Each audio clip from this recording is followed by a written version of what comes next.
throw away your N8N account because Claude just launched Claude Routines, and here's exactly how it works, how you as a business owner can leverage the same. By the way, guys, I'm totally kidding. You need to have your N8N account.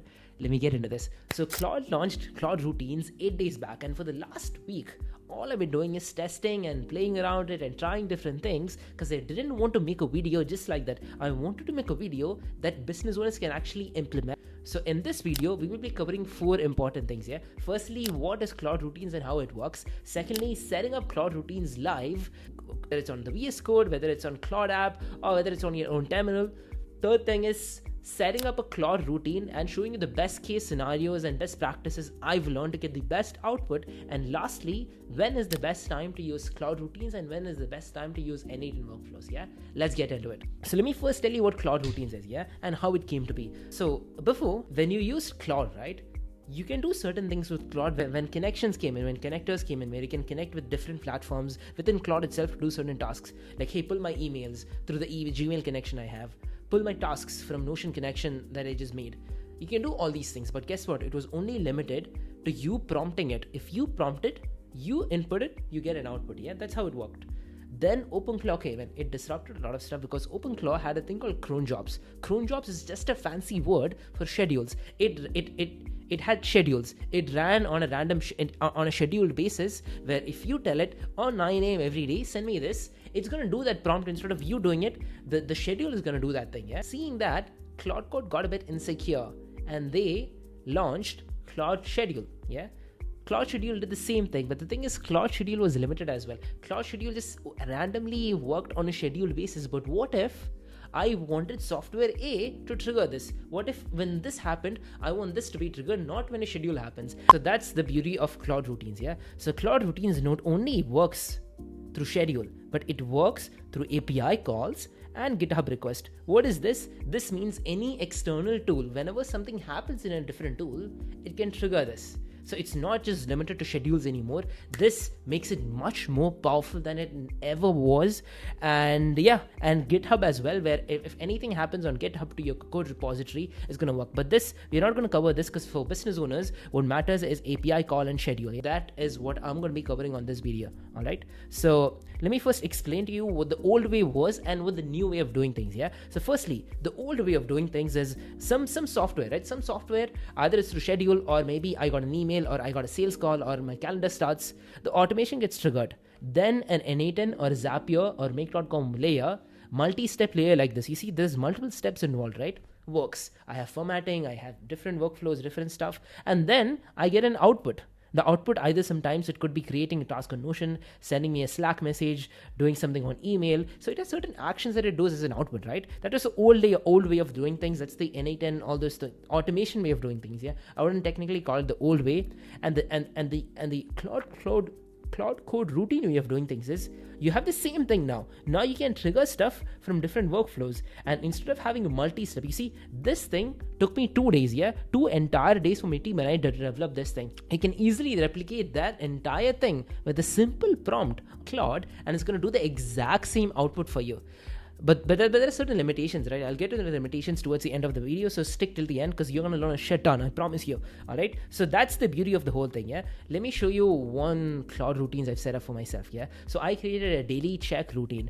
The only objective of this routine is check through all my tasks and all the stuff that happened on Notion and give me updates every day as a daily stand-up on the tasks I'm supposed to do, my team's supposed to do, etc. and send it to me in Slack. And let me just open up Slack, and as you can see, this is the Slack daily stand-up that Claude Routines created for me. A detailed summary on every single thing, every progress. These are the tasks that's pending for me.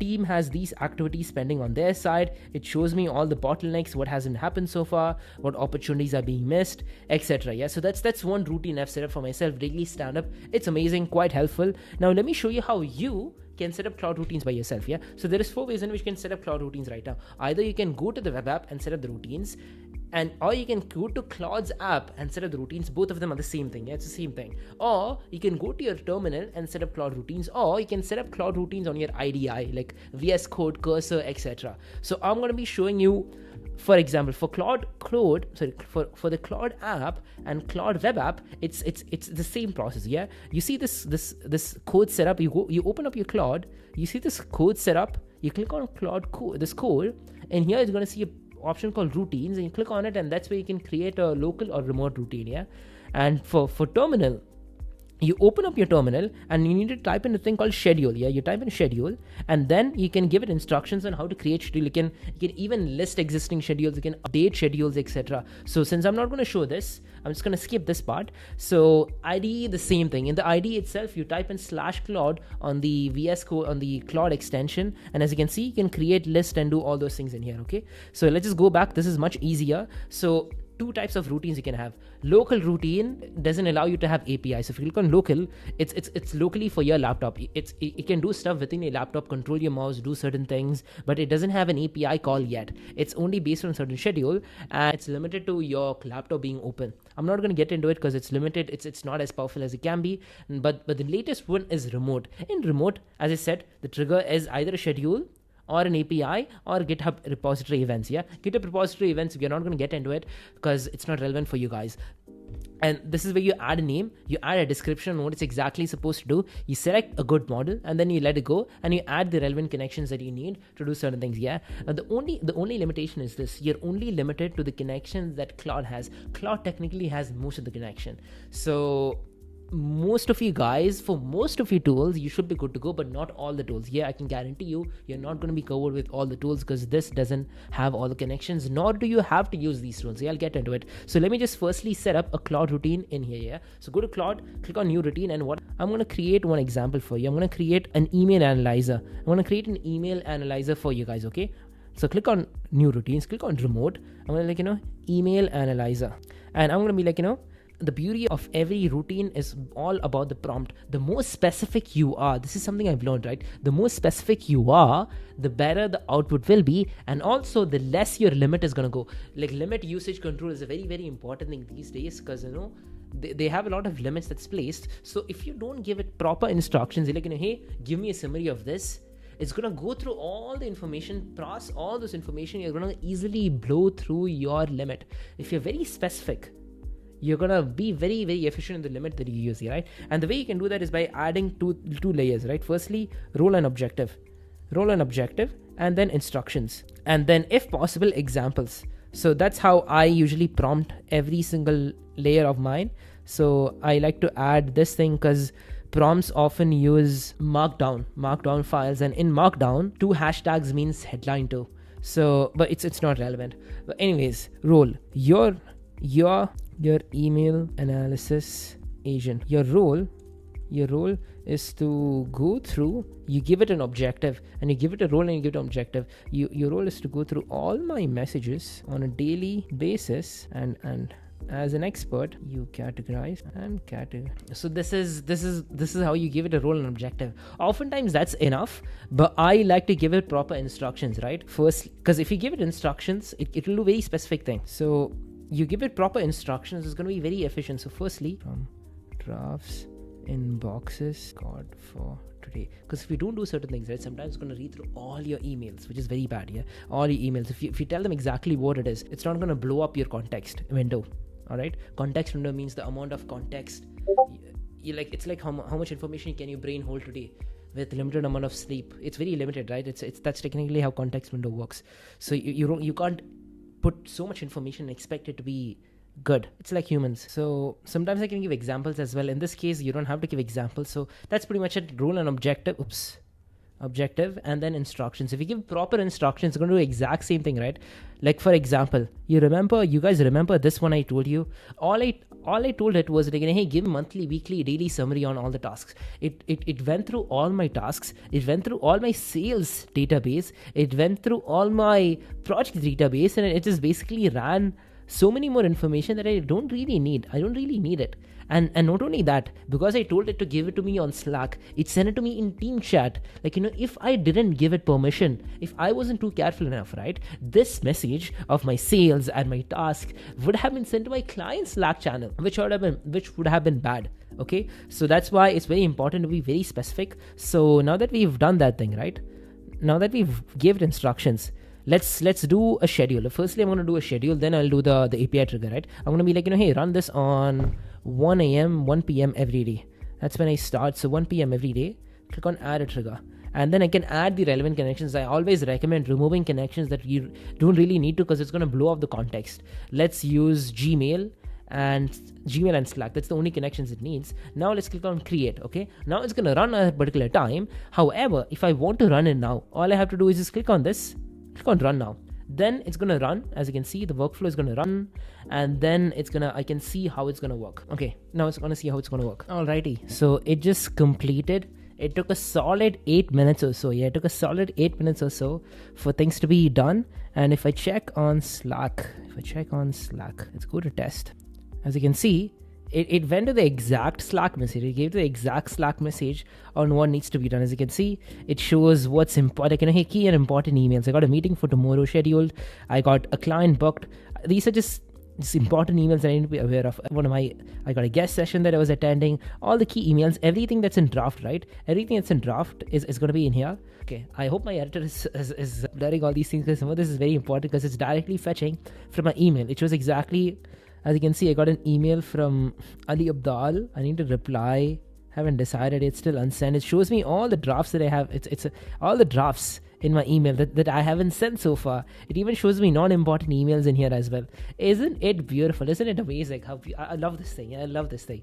All right. So now let's get into how APIs work. Yeah. So there is APIs work basically by having a different tool trigger this certain thing. Yeah? Now let's say that I want this daily check agent or an email analyzer agent to be run when something happens. For example, if someone fills a form on my CRM system, so let's build that thing. Yeah, so the way that works is basically either you can create a new run, or you can edit your existing run. Okay, you can edit your existing routine. I'm going to edit an existing routine. Let's say daily check. I'm going to click on the check button. I'm going to click on, we can add multiple triggers, by the way. I'm going to add this trigger, and then what I have to do is I just have to copy this URL. I'm going to generate the code, and then I have to make a post request. I have to make a curl post request. It's quite easy. It's very easy to do. Yeah? In N8N, all you need is firstly the trigger should be either Slack or let's say a CRM. Let's say a webhook. Yeah, let's do this thing. Let's do this. I'm going to show you how it is. All right. So let me just show you how it works here. The first thing that you have to do is, let's just say someone submits a form. Let's use Google Forms for example. Yeah, I'm going to use Google Forms. I'm going to use Google Forms, or for this particular use case in here, I'm going to use N8N form. Yeah, I'm going to use N8N form. So this is the N8N form. This is the step on form submission. And then I'm going to have a thing called HTTPS. HTTP request is basically how you can make a curl request or a post request to a different software, right? HTTP, I'm going to make HTTP request. It's very simple. Create a post request. Post means you're calling onto that software. You're telling it what needs to be done. Copy this URL, and then you need to add the token. You need to add the token in there. So also your header. Header is basically, it's whenever you're opening a door, right? Sometimes like, hey, when you knock on the door, it's going to ask you, hey, what's the secret key? You've seen some movies, right? Harry Potter. That's all header is. You're just telling that, hey, these are the stuff that needs to be done. So authentication is, let's use general authentication, bearer authentication, because it says bearer, and just add the token in there. It's bearer authentication. You add your credentials in here.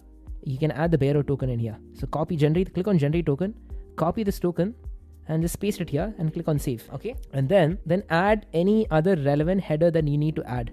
So let's use this Anthropic version. These are all the headers that you need to add, right? H means header. All right, so name is this. What's the value? Value is 3. All the headers that you need to add to make it work. Click on Anthropic beta, experiment routine, connection type, content type, application /JSON. That's it.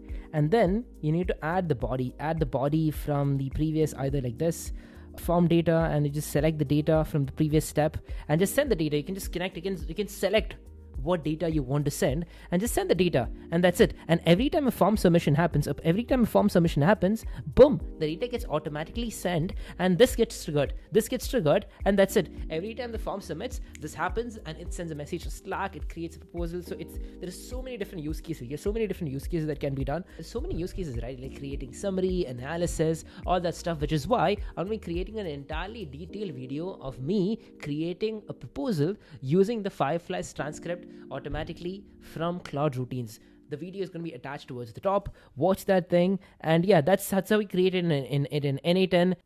All right. The same way how you did N8N is exactly the same way that you do in make.com as well. You have a trigger, whether it's a form, whether it's a different tool like a call ends, an event starts.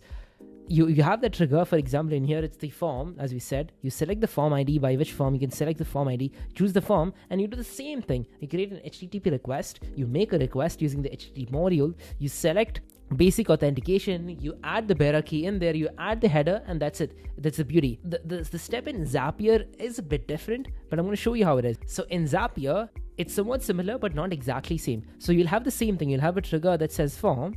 You'll have a form, web form submission, or anything like this. And then you can have this trigger, which is post request, but guess what? It's not an HTTP module, it's a webhooks by Zapier module. Click on add step, click on webhooks, and it's the webhooks by Zapier module, and that's where you create the post request, you add the stuff, you add the header, you add the basic authentication in here by tapping in bearer and adding all that stuff, and this is where you add, and this is where you create all these things, yeah? So that's how you can create this in Make, Zapier, or N8N, and I hope that you've had a good clarity on how you can set up these things, and this video was helpful. Now, the last part of this video, when should I use N8N? When should I use routine? I believe N8N can't be replaced at this point, nor is going to be for the good foreseeable future, because the beauty of N8N, like if all you're doing is quick analysis, this happens, do an analysis, please use Claude Routines. It's much easier. I told you, right? I spent 2 days in this N8N workflows, 2 entire days creating and perfecting this. Claude Routine created that in 2 minutes. That's it. In I think 5 to 10 minutes of me prompting it correctly, creating the connections, and that's it. Whenever you want quick analysis, quick AI to do certain analysis, Claude Routines is it. But when there is a multi-step data workflow where multiple steps has to be done, fetch data from certain software, trigger from this software, the connection doesn't exist, because currently Claude Routines is limited to the connections that Claude has, which is limited. That's when you use N8N. So I hope this video was helpful. If you are interested in more of such stuff, this is all I do. This is all I speak about. I've been doing this for the last 6 years. Follow more for such stuff. And if you click on the link below, you can join in the waitlist of my community, where I will be sharing more sources. I'll be showing you more automations, AI and agentic stuff that we built, proven stuff that we built for our clients. And not only that, we'll be giving you free discount codes. We'll be giving you free access to all the complex workflows that we built, and weekly and monthly one-on-ones to answer any questions and go over any complex scenarios. Yeah, so if you're interested, join the waitlist to get an early birds discount on the community, and I'll see you on the next video. Yeah, ciao.